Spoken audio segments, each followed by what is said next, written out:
Many people become filers for property transactions, some to buy or sell a car, others start a new business and register with the FBR, while some become filers to get a loan or invest somewhere. And then there are those who don't even know they're registered with the FBR. They've become filers, someone registered them on their behalf, and they're unaware that they are filers. This often happens when they deal with property. The property agents make them filers without asking.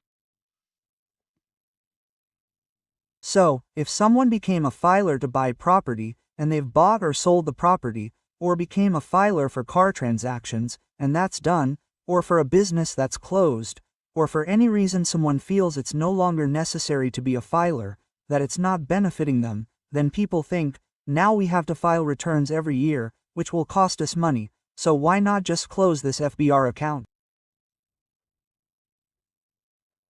So, in today's video, we'll try to discuss in detail whether you should close your FBR account. That is, deregister. What are the advantages and disadvantages? Hello, my name is Khalid Bari. I'm an advocate of the High Court. I try to explain tax matters to you in simple terms. This is another step in that direction. So, first, let's understand what deregistering, i.e., closing an FBR account actually means. Deregistering your account with the FBR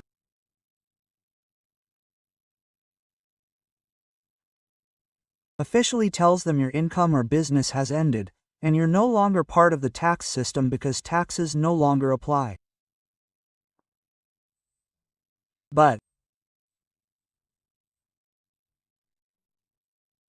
people mistakenly think deregistering hides them from the FBR system, that the FBR will leave them alone.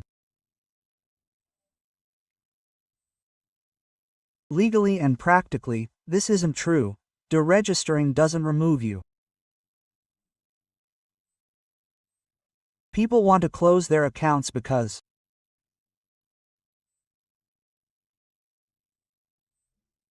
their income has stopped, businesses closed, or they want to avoid yearly returns, consultant fees, or they only registered to become filers temporarily.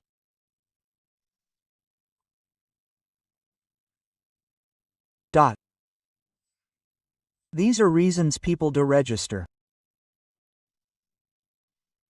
Short-term, it seems helpful, but long-term, the drawbacks outweigh the benefits. The biggest advantage to remaining a filer? There are many, but keeping your FBR status active, filing yearly, even if it's zero, keeps you on the active taxpayer list, maintaining your filer status. Meaning, you'll receive all the filer benefits, like lower taxes. For example, if you're a filer and earn profit from a savings account, a 20% tax is deducted. If you aren't a filer, the tax deducted will be 40%, so being a filer helps you avoid double taxation. Similarly, under Income Tax Ordinance 2001, if you buy or sell property or purchase a car, the tax rate for non-filers is higher than for filers. For example, if a filer pays 1% tax, you, as a non-filer, might pay 2%. That's why people first become filers and then close their accounts to save on taxes, which is often a wrong decision. I'll explain why it's wrong later. Another major benefit of being a filer, often overlooked, is crucial for tourists or those traveling abroad for business.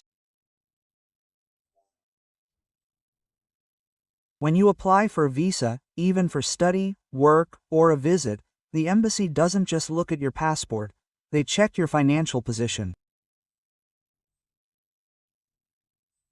Your financial position depends on your income source, which is evident from your bank statement, and attached to the bank statement is your tax record. If you don't have a tax return and aren't a filer, you won't get a visa at all. When you submit all these documents and apply for a visa, your chances of getting approved are much higher. Some countries don't even let you apply without those documents. In many visa cases, it's seen that some people have great bank statements with lots of money and a travel history, but their visa gets rejected due to lack of tax returns. Now, a big problem here is that many people still get FBR notices even after deregistration, so they think if they deregister, close their account, FBR won't send notices, and they'll be off their radar, but that's not true at all. You can still get a notice after deregistration, but there are reasons. For example, if you have a bank account with heavy transactions, or properties, cars in your name you haven't declared, and haven't declared your source of income showing you have assets but aren't paying taxes on them, where the income came from, you have to state that in your tax return. But if you deregister while these things are in your name, FBR can still send you a notice and ask where these things came from. What's the source? Because FBR isn't alone now, it's joined by Excise and Taxation, NADRA, FIA, and all government departments, even private banks that share data with FBR. If you really have no income or your business is closed, you still don't need to close your FBR account.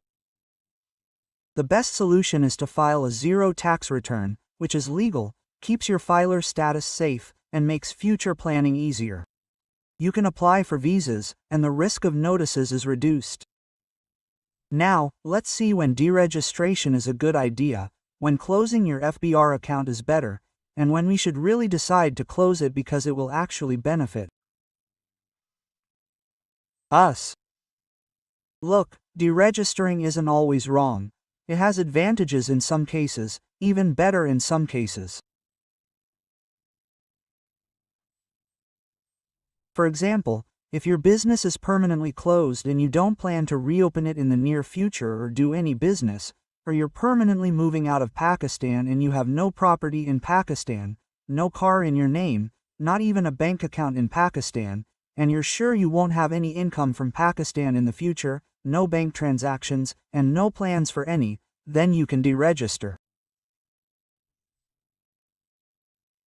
But otherwise, you'll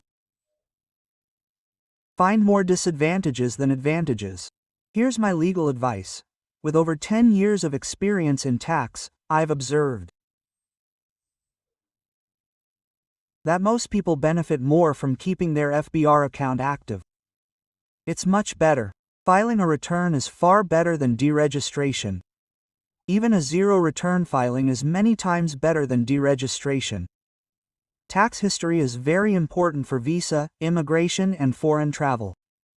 Remember, being a non-filer is comforting in the short term, but harmful in the long term. I hope that after watching this video, you'll be in a better position to decide whether or not you should apply for deregistration. And if you want to apply for deregistration and understand the procedure, you can learn it by watching this video. Also, to avail my law firm's deregistration service, you can contact me by messaging the WhatsApp number given below. Don't forget to like and share this video. Subscribe to the channel. See you in the next video. Thank you so much. Goodbye.